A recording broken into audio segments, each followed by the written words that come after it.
Hi, my name is Rebecca and welcome to my channel. This is one of my first ever YouTube videos, which I'm excited. I am an absolute travel enthusiast and love to go on holiday. I'm currently in Australia. If you hear them funny noises, it is the birds. They make the weirdest noises in Australia.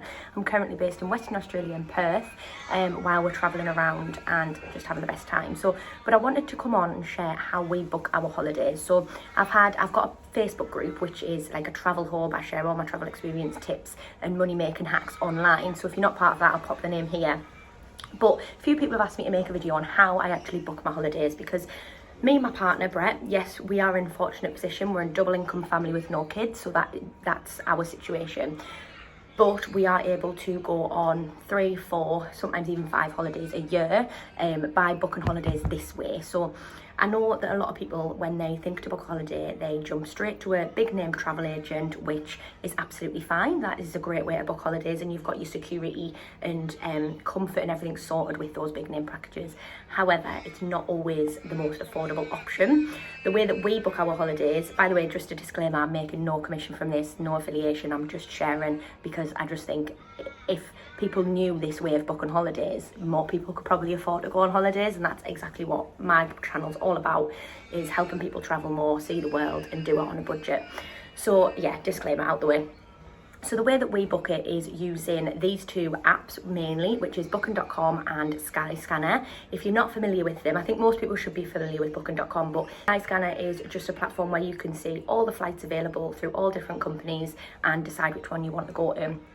So some top tips when booking a holiday is be flexible on the dates as much as you can, and be flexible on your location. So for example, if you decide you want to go to Rhodes, just look at broader Greece as well if you're travelling on a budget, because sometimes certain areas like the hot tourist spots can be unaffordable or out of your budget at that time. So the way that I book a holiday is I go into my Skyscanner app and it looks a little bit like this. I'll put a screenshot here.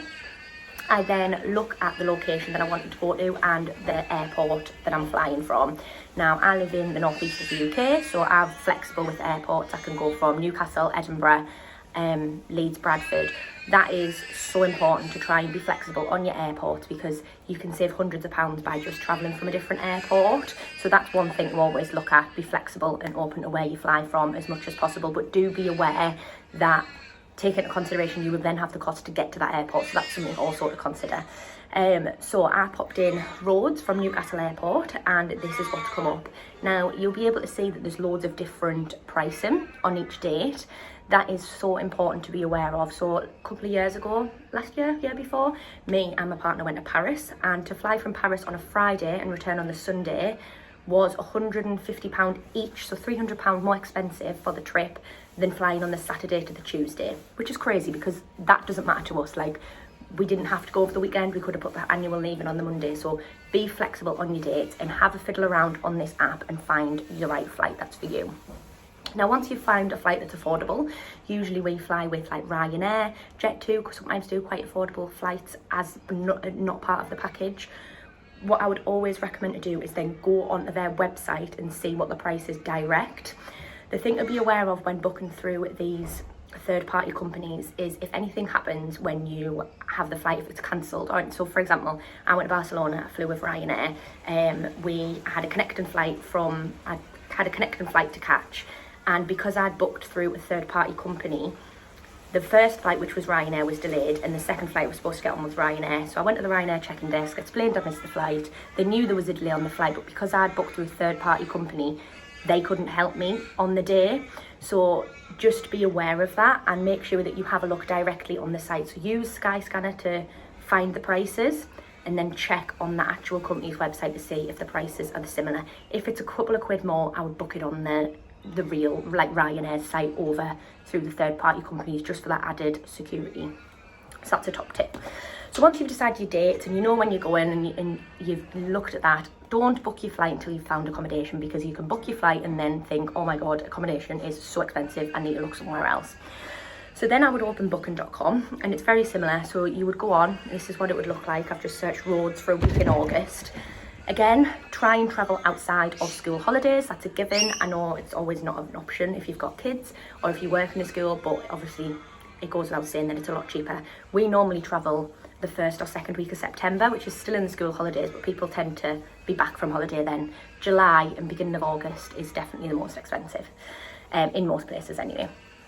So booking.com, go on there and have a look. Put your dates in that you've decided you want to fly and have a look. The one thing that I would say to do is check the rating. So you'll see here it says, I think this one says 10. That means it's outstanding, there's no fault, everyone rates it like 10 stars, 5 stars, whatever.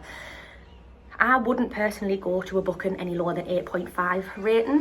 My partner's a lot more particular than I am. He probably wouldn't go in under 9 rating, just because you're going to be staying there, cleanliness. If you're going for a party holiday, it doesn't really matter, but if you're going for like a nice luxurious holiday, I wouldn't probably go below 8.5 and push 9 ideally. Check the reviews. So you'll see that they've got a score of cleanliness, like accommodation, location, etc. Check that and see what it is. I would also take some time going through the reviews, because when you're booking through this, they're not endorsed by these large companies, or they could be. So quite often we'll book on booking.com, we'll get there and we'll realise it's actually in a two-year accommodation.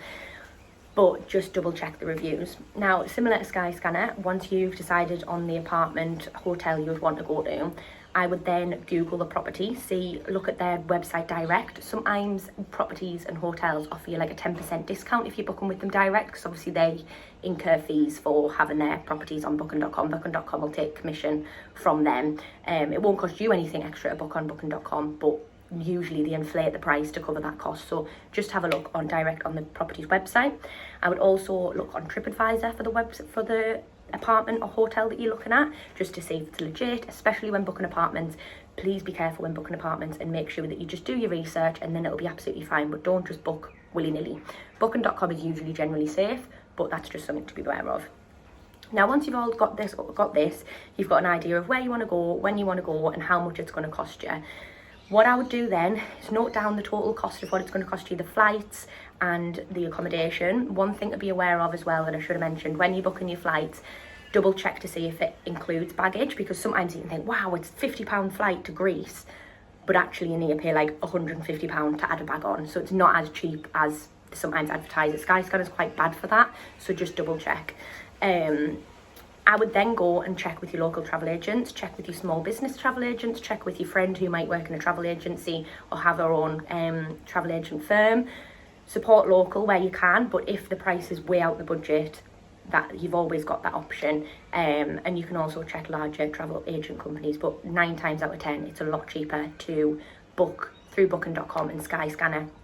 Then all you need to do is just go on and get your travel insurance the moment you book your travel insurance, because if you leave it any later, then it'll go up, the cost of travel insurance. So the minute you've booked your hotel, the minute you've booked your flight, get that travel insurance, because then it means if the flight gets cancelled or the hotel goes bust or something happens that's out of your control, your travel insurance covers you for the lost cost.